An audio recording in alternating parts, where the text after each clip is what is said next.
नमस्कार सभी साथियों को। हिंदी साहित्य की क्लास में आप सभी का स्वागत करती हूँ, अभिनंदन करती हूँ। और आज के शस्त्र की परिचर्चा को शुरू करते हैं। आज के शस्त्र में हम महत्वपूर्ण क्वेश्चन करेंगे, जो हमारे क्वेश्चन रहेंगे हिंदी साहित्य के। हिंदी साहित्य के इतने महत्वपूर्ण क्वेश्चन हैं कि आपका एमपी वर्ग 2 और यूपी टीजीटी पीजीटी के एग्जाम के लिए अनिवार्य क्वेश्चन है। यहाँ से 100% की क्वेश्चन फंसेंगे एग्जाम में आपके। तो चलिए शुरू करते हैं आज के शस्त्र को। आज के शस्त्र का और हर एक शस्त्र में 50 क्वेश्चन है। कोशिश करेंगे एक ही शस्त्र में रखें, 50 क्वेश्चन करवा दें। अगर नहीं हो पाया तो नेक्स्ट शस्त्र में भी कर लेंगे। तो पहला क्वेश्चन है आज का कि प्राकृत प्रथम के नाम से कौन सी भाषा जानी जाती है? प्राकृत, पाली, अपभ्रंश, संस्कृत। प्राकृत प्रथम के नाम से कौन सी भाषा जानी जाती है? तो ये भाषा है जो पहली प्राकृत के नाम से जानी जाती है, वो है पाली भाषा। कौन सी है? पाली भाषा। तो इसका राइट आंसर हो जाएगा हमारा बी। अगले क्वेश्चन पे चलते हैं। क्वेश्चन नंबर 2 है। क्या है क्वेश्चन? कि पश्चिमी हिंदी का विकास किस अपभ्रंश से हुआ है? पश्चिमी हिंदी का विकास किस अपभ्रंश से हुआ है? सौरसेनी से, गुर्जरा अपभ्रंश से, मागधी से या अर्धमागधी से? तो पश्चिमी हिंदी का विकास जो है किस अपभ्रंश से हुआ है? तो ये हुआ है सौरसेनी अपभ्रंश से। किससे हुआ है? सौरसेनी अपभ्रंश से। अगले क्वेश्चन पे चलते हैं। क्वेश्चन नंबर हमारा 3 है। और इस तरह के क्वेश्चन हर एग्जाम में पूछे जाते हैं। ऐसा नहीं कि यूपी के लिए है तो यूपी वाले ही पढ़ें, एमपी के लिए है तो एमपी वाले ही पढ़ें। जो नेट जेआरएफ का जिसका एग्जाम है, असिस्टेंट प्रोफेशन है, आरपीएससी है, हर एग्जाम के लिए ऐसे क्वेश्चन महत्वपूर्ण होते हैं। क्वेश्चन नंबर 3 है। क्या पूछा है? कि पूर्वी हिंदी की बोली कौन सी नहीं है?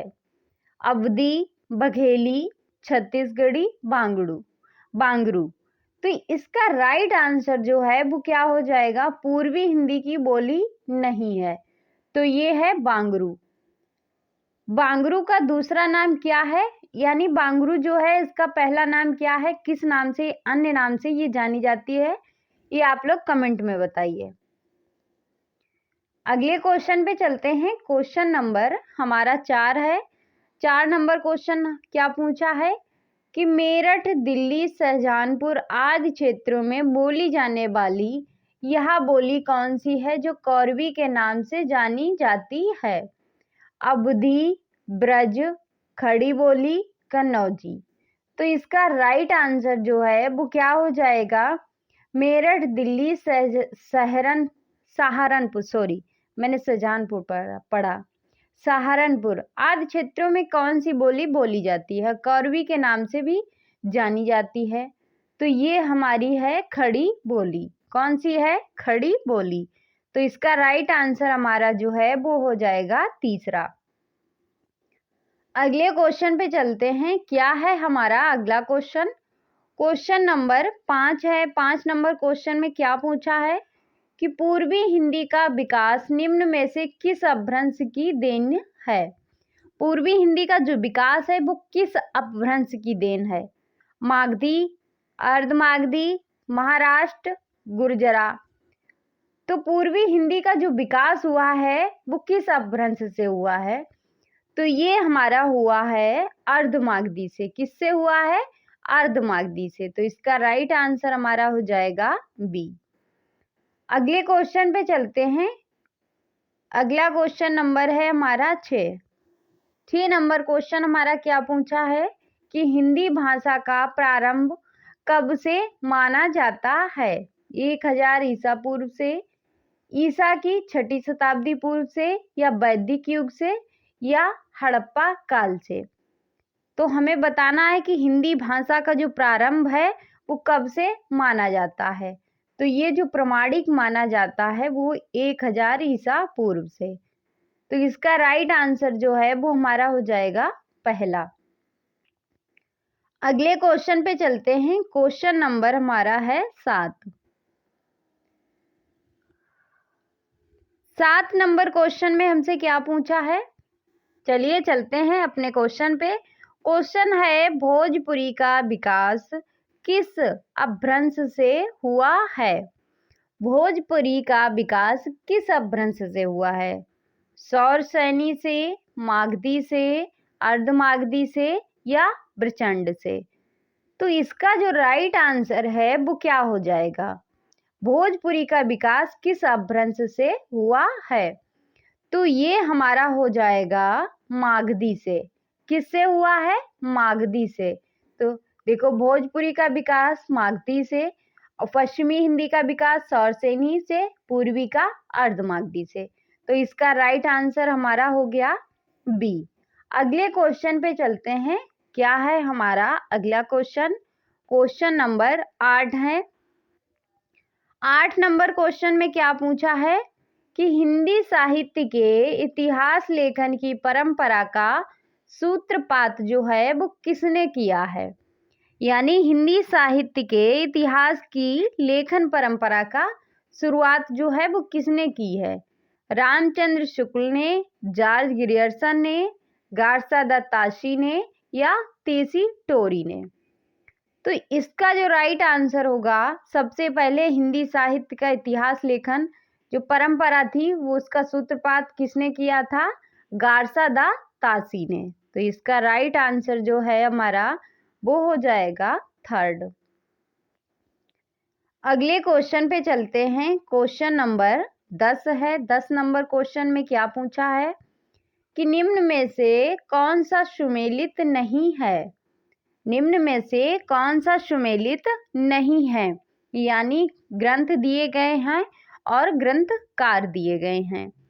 जैसे राजस्थानी भाषा और साहित्य किसका ग्रंथ है, मोतीलाल मेनरिया का है। किसका है, मोतीलाल मेनरिया का है।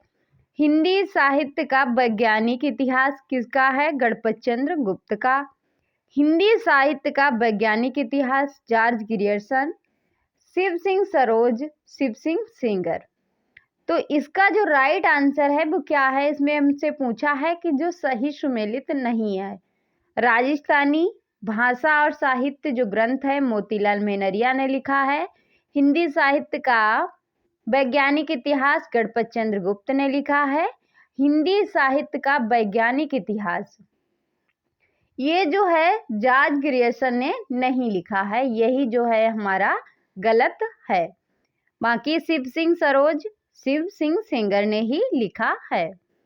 तो इसका राइट आंसर हो गया सी। अगले क्वेश्चन पे चलते हैं। क्वेश्चन नंबर 10 है। 10 नंबर क्वेश्चन में क्या पूछा है, पूछा है कि इनमें से असत्य कौन सा है, कि इनमें से जो है असत्य कौन सा है। शुक्ल जी का इतिहास ग्रंथ सन 1929 ईस्वी में प्रकाशित हुआ।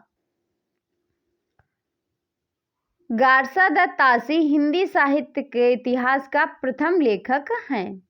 गारसा दत्तासी ने हिंदी साहित्य के इतिहास के प्रथम लेखक हैं। शिव सिंह सरोज में लगभग 1000 कवियों का विवरण है। हिंदी साहित्य का आदिकाल डॉक्टर नगेंद्र की रचना है।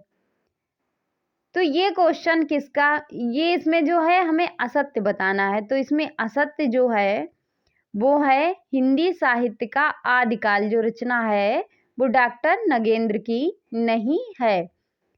तो यही जो है हमारा गलत है, बाकी जो है वो सही है। अगले क्वेश्चन पे चलते हैं। क्या है हमारा अगला क्वेश्चन, क्वेश्चन नंबर 11 है। 11 नंबर क्वेश्चन में क्या पूछा है कि उस इतिहास ग्रंथ का नाम बताइए जिसमें लगभग 500 कवियों का विवरण संकलित है। मिश्र बंधु 500 नहीं 5000, मुझसे भी जाने क्या हो गया है, गलत हो जा रहा है। 5000 कवियों का विवरण है, किसमें, किस ग्रंथ में है, मिश्र बंधु विनोद में, शिव सिंह सेंगर में, शिव सिंह सरोज ग्रंथ में, हिंदी साहित्य का इतिहास में, हिंदी साहित्य की भूमिका में।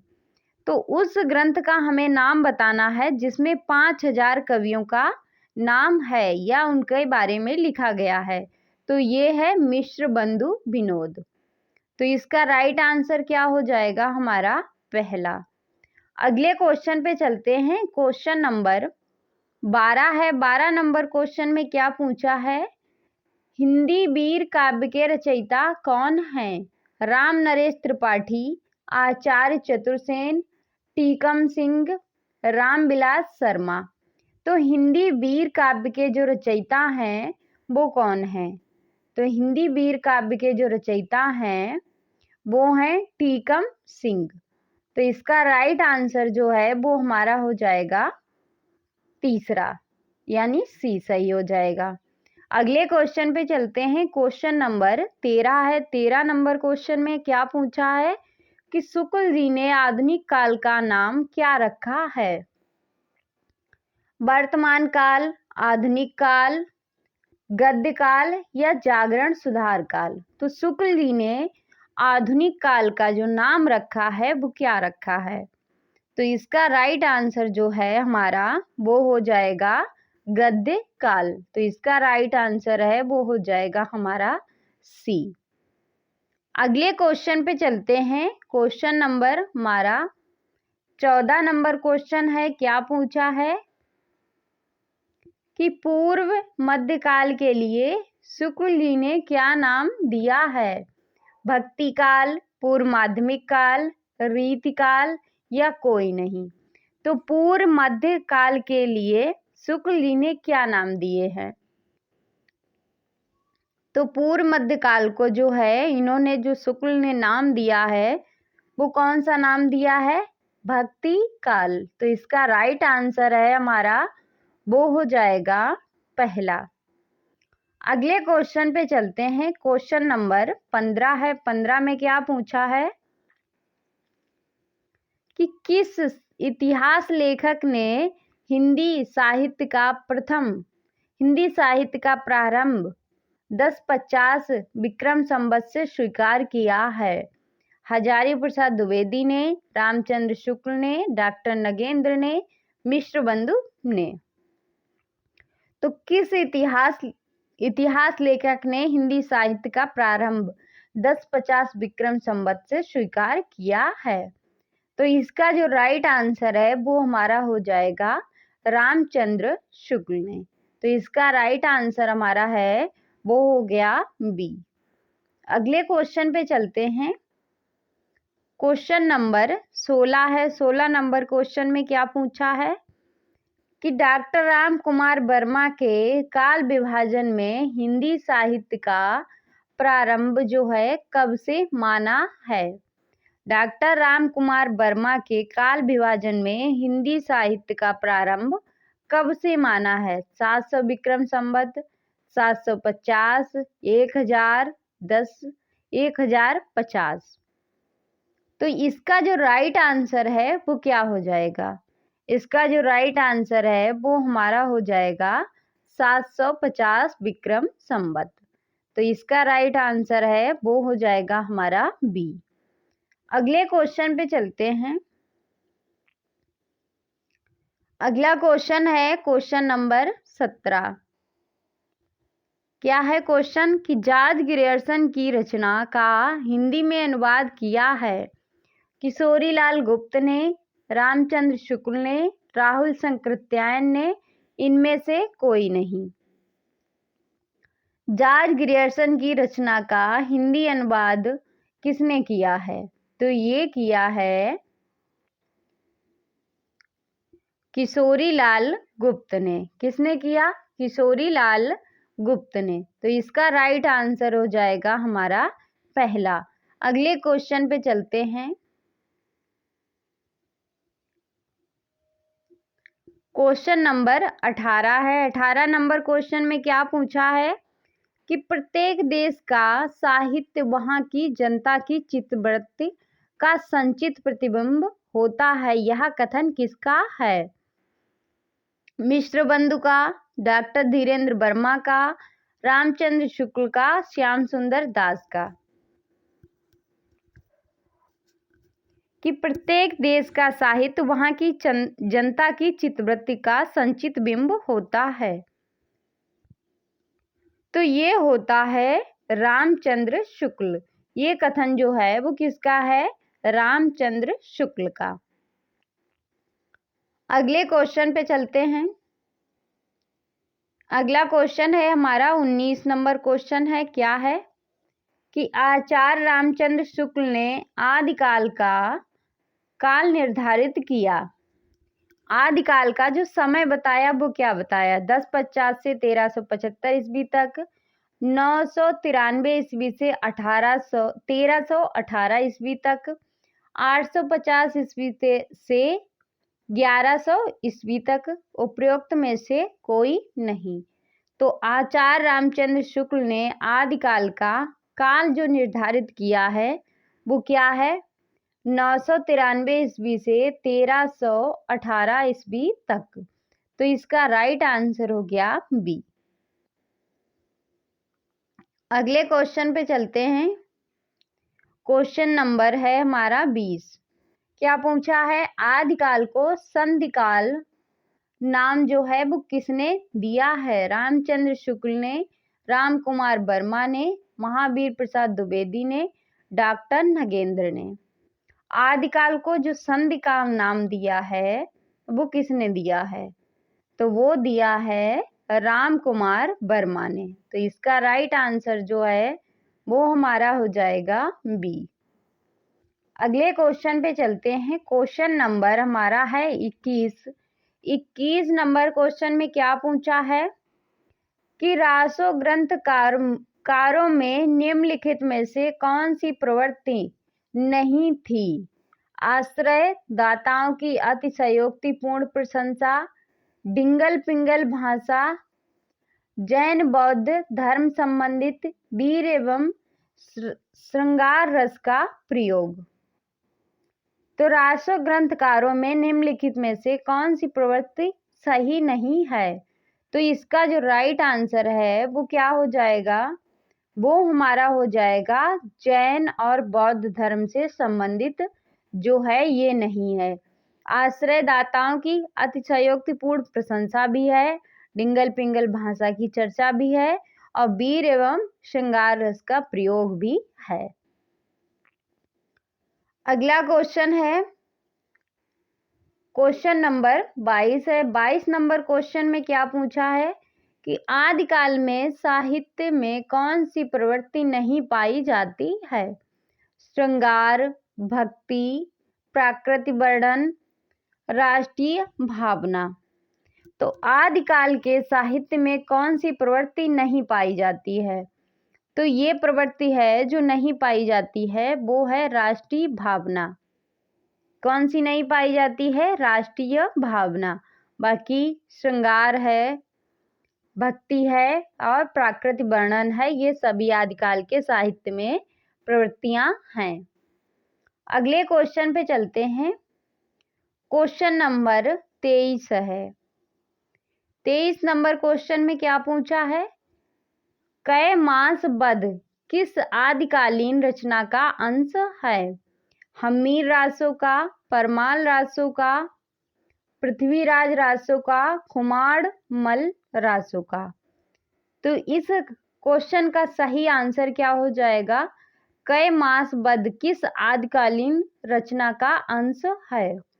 तो इसका जो राइट आंसर है वो हो जाएगा पृथ्वीराज रासो। किसका है? पृथ्वीराज रासो का। तो इसका राइट आंसर हो जाएगा सी। अगले क्वेश्चन पे चलते हैं। क्या है हमारा अगला क्वेश्चन? क्वेश्चन नंबर 24 है। क्या पूछा है कि पृथ्वीराज रासों में कितने प्रकार के छंदों का प्रयोग हुआ है? 50, 40, 68, 70। पृथ्वीराज रासों में कितने छंदों का प्रयोग हुआ है? तो ये हुआ है 68 छंदों का। कितने छंदों का प्रयोग हुआ है पृथ्वीराज रासों में? 68 छंदों का। तो इसका राइट आंसर हो जाएगा हमारा सी। अगले क्वेश्चन पे चलते हैं। 25 नंबर क्वेश्चन है। क्या पूछा है?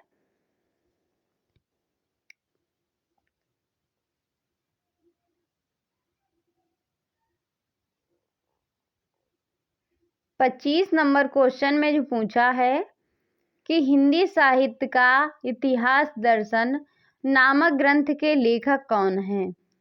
विजेंद्र स्तानक, डॉक्टर नलिन बिलोचन शर्मा, डॉक्टर नवंबर सिंह, डॉक्टर विनय मोहन। तो हिंदी साहित्य का इतिहास दर्शन नामक ग्रंथ के लेखक जो हैं वो कौन है? तो ये हैं डॉक्टर नलिन बिलोचन शर्मा। तो आज के सत्र में हम 25 क्वेश्चन ही रखेंगे और नेक्स्ट सत्र में हम 25 क्वेश्चन करेंगे। तो आज के सत्र को हम यहीं पे समाप्त करते हैं। मिलते हैं फिर अगले सत्र में और आप लोगों से निवेदन है कि वीडियो को लाइक, शेयर एंड चैनल को सब्सक्राइब अवश्य करें। तो आज के सत्र को फिर यहीं पे समाप्त करते हैं। मिलते हैं अगले सत्र में, तब तक के लिए जय हिंद।